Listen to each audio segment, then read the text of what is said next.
Hope Voice เสียงแห่งกำลังใจยินดีต้อนรับทุกคนเข้าสู่การเฝ้าเดียวและฟังคำหนุนใจผ่านทางเสียง The Purpose Driven Life ชีวิตที่ขับเคลื่อนไปด้วยวัตถุประสงค์มื้อที่6ชีวิตในโลกนี้เป็นสิ่งชั่วคราวข้าแต่พระผู้เป็นเจ้าขอให้ข้าน้อยฮู้ถึงบ้านปลายของข้าน้อยและวันเวลาของข้าน้อยจะโดนจักเท่าใดเพื่อข้าน้อยจะฮู้ว่าชีวิตของข้าน้อยบ่เที่ยงอย่างใดในพระคัมภีร์เพลงสรรเสริญบทที่39ข้อที่4ข้าน้อยเป็นคนพเนจรอยู่เทิงแผ่นดินโลกในพระคัมภีร์เพลงสรรเสริญบทที่119ข้อที่19ชีวิตในโลกนี้เป็นเพียงสิ่งชั่วคราวพระคัมภีร์เต็มไปด้วยภาพเปรียบเทียบที่สอนว่าชีวิตในโลกนี้สั้นหลายชั่วคราวบ่ยืนยาวชีวิตถูกอธิบายว่าเป็นเหมือนกับหมอกนักเล่นแข่งขันล้มหายใจหรือมองจางๆพระคัมภีร์กล่าวว่าพอส่วนเฮาคือเกิดเมื่อวานนี้พอวันคืนของเฮาถึงแผ่นดินโลกเปรียบเหมือนเงาถ้าท่านอยากใช้ชีวิตให้คุ้มค่าที่สุดท่านต้องบ่ลืมความจริง2ประการทำอิฐคือชีวิตสั้นหลายเมื่อเปรียบเทียบกับนิรันดรประการที่2คือโลกเป็นเพียงที่อาศัยชั่วคราวท่านจะอยู่ในโลกนี้เพียงชั่วคราวฉะนั้นอย่ายึดติดกับมันหลายจนเกินไปจงทูลขอพระเจ้าช่วยท่านให้เบิ่งวิธีในโลกนี้แบบที่พระองค์ทรงให้เห็นดาวิดอธิษฐานว่าข้าแต่พระผู้เป็นเจ้าขอให้ข้าน้อยฮู้ถึงบ้านปลายของข้าน้อยและวันเวลาของข้าน้อยจะโดนจักเท่าใดเพื่อข้าน้อยจะฮู้ว่าชีวิตของข้าน้อยบ่เที่ยงอย่างใดหลายบอนพระคัมภีร์ได้เปรียบเทียบชีวิตเทิงโลกนี้เหมือนกับการอยู่ในต่างประเทศซึ่งบ่แม่นบ้านอันถาวรหรือจุดหมายปลายทางสุดท้ายของเฮาท่านเพียงแต่เดินทางเพื่อผ่านมาและผ่านไปเพียงแต่แวะเที่ยวในโลกนี้เท่านั้นพระคัมภีร์ใช้คำว่าคนต่างดาวนักเดินทางคนต่างชาติคนแปลกหน้าผู้มาเที่ยวและนักท่องเที่ยวเพื่อบรรยายให้เห็นว่าพวกเขาอยู่ในโลกนี้เพียงช่วงสั้นๆดาวิดกล่าวว่าข้าน้อยเป็นคนพเนจรอยู่เทิงแผ่นดินโลกและเปโตรอธิบายว่า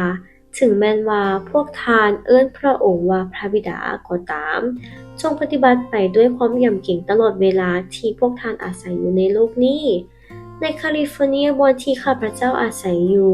เป็นบ่อนที่มีคนจำนวนหลายจากทุกมุมโลกยกย้ายกันเข้ามาเพื่อซอกเวียกเฮ็ดแต่พวกเขายังถือสัญชาติตามประเทศที่พวกเขาเกิดแต่ก็มีข้อบังคับให้พวกเขาถือบัตรต่างดาวที่เอิ้นว่าบัตรเขียวหรือว่า Green Card ซึ่งอนุญาตให้พวกเขาเฮ็ดเวียกอยู่นี่ได้ถึงแม้นว่าจะบ่แม่นพลเมืองของประเทศนี้ก็ตามคริสเตียนก็ควรถือบัตรเขียวฝ่ายวิญญาณคือกันเพื่อเตือนพวกเขาว่าพวกเขาเป็นประชากรแห่งแผ่นดินสวรรค์พระเจ้าทรงกล่าวว่าลูกของพระองค์ต้องเป็นคนคิดต่างจากคนทั่วไปที่บ่เชื่อว่ามีพระเจ้าพวกเขาสนใจวัตถุฝ่ายโลกแต่บ้านเมืองของเขาทั้งหลายนั้นอยู่ในสวรรค์พวกเขารอคอยพระผู้พ้นให้พ้นซึ่งจะเสด็จมาจากสวรรค์คือพระเยซูคริสต์เจ้าผู้ที่เชื่อแท้มีความเข้าใจว่าชีวิตมีหลายกว่าเวลาอันแสนสั้นที่เฮามีในโลกนี้ตัวตนของท่านในนิรันดรและในสวรรค์เป็นบ้านของท่านเมื่อท่านเข้าใจความจริงข้อนี้ท่านจะเซากระวนกระวายกับเรื่องต่างๆความอยากได้อยากมีทุกอย่างในโลกนี้เจ้าทรงกล่าวอย่างตรงไปตรงมาที่สุดเกี่ยวกับอันตรายของการดำเนินชีวิตอยู่ในโลกนี้และตอนนี้เท่านั้นรวมทั้งการยอมรับเอาค่านิยมการให้ความสำคัญและค่านิยมของโลกอ้อมตัวเฮาเมื่อพวกเฮาม่วนซื่นอยู่กับการล่อลวงของโลกนี้พระเจ้าทรงเอิ้นมันว่าการลิ้นสู้ไฟวิญญาณพระคัมภีร์กล่าวว่าโอ้คนที่ลิ้นสู้เอ๋ยพวกเจ้าบ่ฮู้หรือว่าการเป็นมิตรกับโลกก็คือการเป็นศัตรูต่อพระเจ้าเหตุฉะนั้นผู้ใดอยากเป็นมิตรต่อกับโลกผู้นั้นก็เป็นศัตรูต่อพระเจ้าตัวตนของท่านในนิรันดรและในสวรรค์แม่นบ้านของท่านลองจินตนาการว่าท่านถูกเชิญจากประเทศของท่านให้ไปเป็นทูตในประเทศของศัตรูของท่านต้องได้เรียนภาษาใหม่และปรับตัวให้เข้ากับประเพณีและวัฒนธรรมที่แตกต่างเพื่อท่านจะมีมารยาทในสังคม และเฮ็ดภารกิจของท่านให้สำเร็จในฐานะทูตท่านบ่สามารถแยกตนเองออกจากศัตรูได้ท่านต้องติดต่อและพัวพันกับพวกเขาเพื่อเฮ็ดภารกิจของท่านให้สำเร็จแต่สมมุติว่าถ้ามีความรู้สึกคุ้นเคยกับประเทศนั้นหลายจนได้หลงรักและหลงใหลหลายกว่าประเทศของตนเอง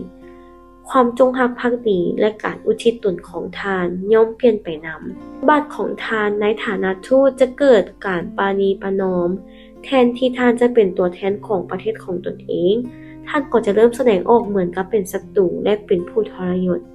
พระคัมภีร์กล่าวว่าพวกเขาจึงเป็นทูตของพระคริสต์แต่น่าเสียดายคริสเตียนจำนวนหลายทรยศต่อศัตรูของพวกเขาและอาณาจักรของพระองค์โดยการสรุปแบบโบฉลาดว่าเนื่องจากพวกเขาอยู่ในโลกนี้จึงเป็นบ้านของพวกเขาที่แท้จริงแล้วโบแมนพระคัมภีร์กล่าวอย่างชัดเจนว่าท่านที่รักทั้งหลายเอ๋ยข้าพระเจ้าขอเตือนสติของพวกท่านเหมือนเป็นคนต่างชาติที่ท่องเที่ยวในโลกนี้ให้งดเว้นจากตัณหาแนวมนุษย์ซึ่งทำศึกต่อสู้วิญญาณพระเจ้าทรงเตือนพวกเขาบ่ให้ยึดติดกับสิ่งที่อ้อมรอบตัวเราหลายจนเกินไปเพราะว่ามันเป็นสิ่งชั่วคราวพระคัมภีร์บอกเราว่าและให้ผู้ที่ใช้ของในโลกเหมือนกับว่าบ่ได้ใช้เต็มส่วนด้วยว่าระบบของโลกนี้กำลังล่วงไปเมื่อเทียบกับหลายศตวรรษก่อนหน้านี้ชีวิตในประเทศตะวันตกส่วนใหญ่มีความสะดวกสบายที่บ่เคยมีมาก่อนพวกเราได้รับความบันเทิงความม่วนซื่นและได้รับสวัสดิการที่ดีสิ่งดึงดูดเหล่านี้สื่อที่สะกดจิตใจประสบการณ์อันม่วนซื่นทุกอย่างที่เพียบพร้อมในปัจจุบันนี้มันเฮ็ดให้เราลืมว่าการแสวงหาความสุขนั้นบ่แม่นจุดหมายของพวกเราความดึงดูดของสิ่งเหล่านี้จะหมดอำนาจเหนือชีวิตของเรากว่าเมื่อเราระลึกได้ว่าชีวิตนี้คือการทดสอบการเป็นที่ไว้วางใจในชั่วคราวเรากำลังเตรียมตัวสำหรับสิ่งที่ดีกว่านั้นเพราะว่าเราบ่ได้เห็นแก่สิ่งที่ตาเห็นอยู่แต่เห็นแก่สิ่งที่ตาบ่เห็นด้วยว่าสิ่งที่ตาเห็นอยู่นั้นก็เป็นของชั่วคราวแต่สิ่งที่ตาบ่เห็นนั้นก็ถาวรเป็นนิจความจริงที่ว่าโลกนี้บ่แม่นเรือนหลังสุดท้ายของพวกเราช่วยอธิบายได้ว่าเป็นหยังผู้ที่ติดตามพระเยซูจึงประสบกับความทุกข์ยากลำบากความโศกเศร้าและการถูกปฏิเสธอยู่ในโลกนี้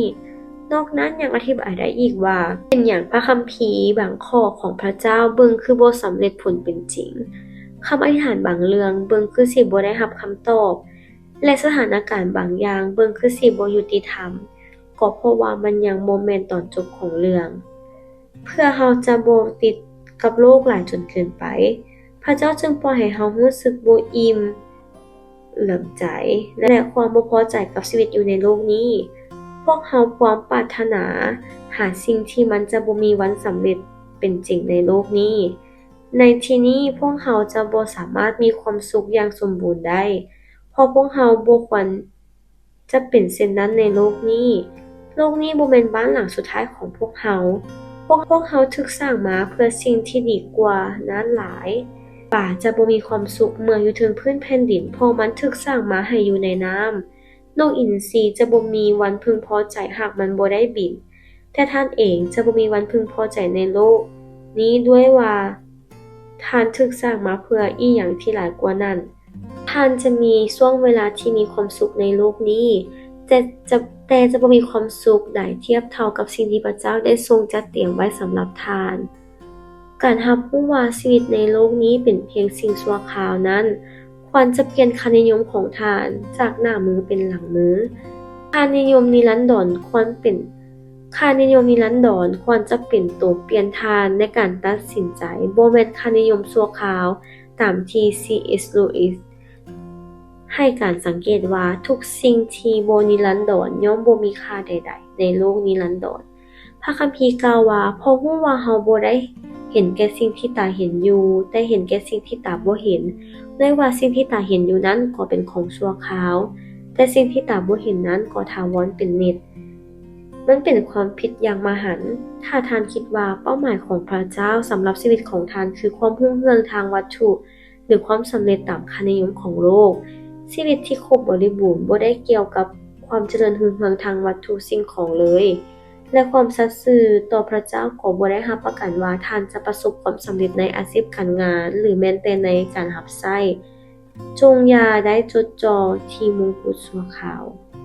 โปโลเป็นคนสัตย์ซื่อแต่เพิ่นก็จบท้ายด้วยการถูกคุก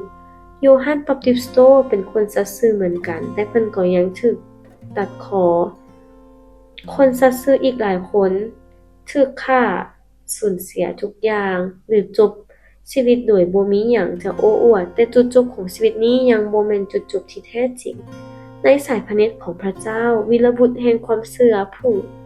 ยิ่งใหญ่บ่แม่นผู้ที่บรรลุความหังมีความสำเร็จและมีอำนาจบารมีในชีวิตนี้แต่เป็นคนที่ถือว่าชีวิตนี้เป็นสิ่งชั่วคราวและรับใช้อย่างสัตย์ซื่อโดยคาดหวังบำเหน็จที่พระเจ้าทรงสัญญาไว้ในชีวิตนิรันดรพระคัมภีร์กล่าวถึงหอเกียรติยศของพระเจ้าว่าส่วนคนเหล่านั้น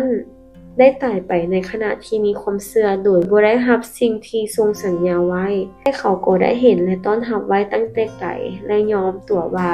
เขาเป็นเพียงแต่แขกเมืองที่ท่องเที่ยวไปมาในโลกแต่บัดนี้เขาปรารถนาที่จะอยู่ในเมืองอันประเสริฐกว่านั้นคือเมืองสวรรค์เหตุฉะนั้นพระเจ้าจึงบ่ทรงละอายเมื่อเขาเอิ้นพระองค์ว่าเป็นพระเจ้าของพวกเขาพระองค์ได้ทรงจัดแจงนครหนึ่งไว้สำหรับพวกเขาแล้วเวลานั้นของทานถึงโลกนี้บ่แม่นเรื่องราวทั้งหมดของชีวิตท่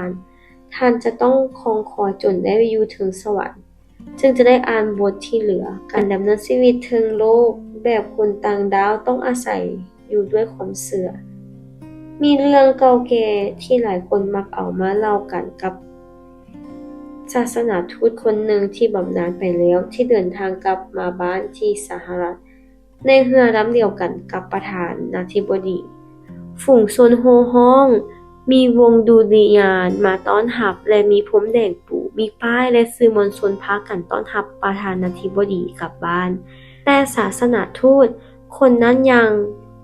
จากเรือโดยบ่มีไผสังเกตเพิ่นเริ่มจมกับพระเจ้าด้วยความสงสารตนเองและด้วยความคุ้นเครื่องใจพระเจ้าก็เตือนเพิ่นอย่างอ่อนสุภาพว่าลูกเอ๋ยแต่ลูกยังบ่ได้กลับบ้านเทื่อหากท่านได้ย่างเข้าไปในแผ่นดินสวรรค์เพียงแต่2วินาทีท่านต้องร้องออกมาว่าเป็นหยังข้อยจึงต้องให้ความสำคัญกับสิ่งชั่วคราวขนาดนั้นข้อยคิดอิหยังอยู่เป็นหยังข้อยต้องเสียเวลาพลังงานและความใส่ใจหลายขนาดนั้นเพียงเพื่อสิ่งที่บ่มั่นคงเมื่อชีวิตลำบากเมื่อเฮาเต็มไปด้วยความสงสัยหรือเมื่อเฮาสงสัยว่าเฮามีชีวิตอยู่เพื่อพระคริสต์นั้นคุ้มค่าหรือบ่ขออย่าลืมว่าท่านยังบ่ได้กลับเรือนของตนเทื่อและเมื่อท่านเสียชีวิตบ่แม่นท่านกำลังออกจากเรือนแต่ท่านกำลังจะกลับไปเรือนที่แท้จริงมื้อที่6การคิดถึงวัตถุประสงค์ของข้อยประเด็นสำหรับการไต่ตองโลกนี้เป็นเพียงบ้านชั่วคราวสวรรค์คือบ้านที่แท้จริงของข้อยขอพระคัมภีร์สำหรับท่องจำเพราะว่าเฮาบ่ได้เห็นแก่สิ่งที่ตาเห็นอยู่แต่เห็นแก่สิ่งที่ตาบ่เห็นด้วยว่าสิ่งที่ตาเห็นอยู่นั้นก็เป็นเพียงชั่วคราวแต่สิ่งที่ตาบ่เห็นนั้นก็ถาวรเป็นนิจในพระคัมภีร์2โครินธ์บทที่4ข้อที่18คำถามสำหรับพิจารณาความจริงที่ว่าชีวิตถึงโลกนี้เป็นเพียงสิ่งชั่วคราวความจริงข้อนี้สามารถเปลี่ยนชีวิตของข้อยได้แนวใดแล้วพบกันใหม่ในมื้อที่7เด้อขอให้พระพรของพระเจ้าสำแดงและเป็นจริงในชีวิตของพี่น้องทุกคน